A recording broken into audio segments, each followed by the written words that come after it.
बाबा ने कहा कि कई बाबा के बच्चे भी समय को देखते हुए भी कोई बात में आनाकानी कर देते हैं, देखते भी नहीं देख पाते। पर जब प्रकृति का कोई समय ऐसा आता है, वह समय उनको बदल देता है, उसको बदलना ही पड़ता है।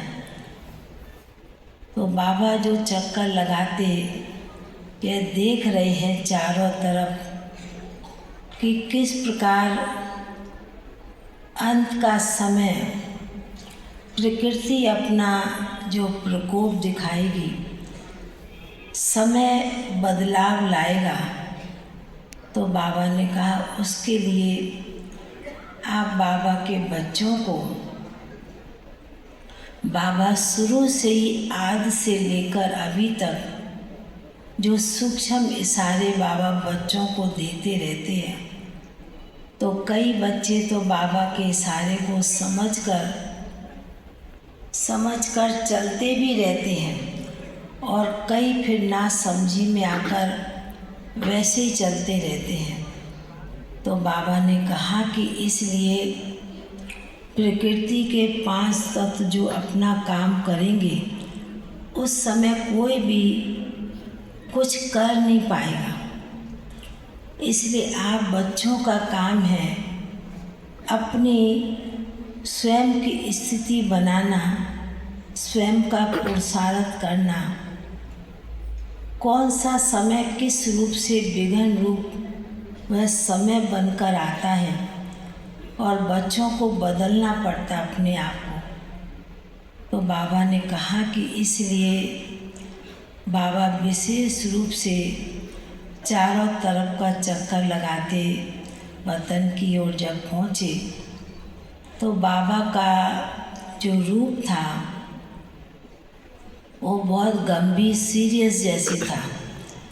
बाबा ने कहा कि ब्रह्मा बाप भी कब तक वतन में बैठे रहेंगे और बच्चों की पालना भी बाप कब तक करते रहेंगे। अभी तक इतने सालों से बाप बच्चों की सूक्ष्म में पालना, साकार में पालना करते आए हैं, दादियों ने भी पालना की है। तो बाबा ने कहा कि इसलिए समय बहुत नाजुक बनता जाता है, इसलिए बाबा के बच्चे जो एडवांस पार्टी में भी गए हैं, वह भी उसी इंतज़ार में बैठे हुए हैं। तो बाबा जैसे सुना रहे थे और हम भी बहुत साक्षी होकर के बाबा की बात को सुन रही थी। तो बाबा के सामने जैसे कि भोग की थाली रखी हुई थी, तो बाबा को मैंने कहा बाबा आज तो कई आत्माओं की भी विशेष याद है, भोग है, उनकी याद लेकर के पहुंची हूँ और विशेष ईस्टर्न जोन के भी भाई बहनें आए हुए हैं।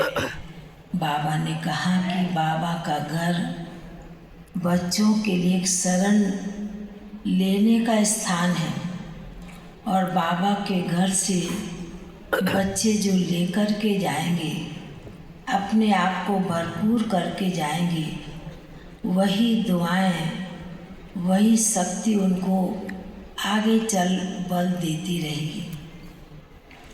ऐसे कहते हुए बाबा ने बड़े प्यार से भोग स्वीकार किया, उन आत्माओं को भी स्वीकार कराया। फिर बाबा ने विशेष आप सभी भाई बहनों को भी विशेष बहुत बहुत स्नेह भरी याद प्यार दिया।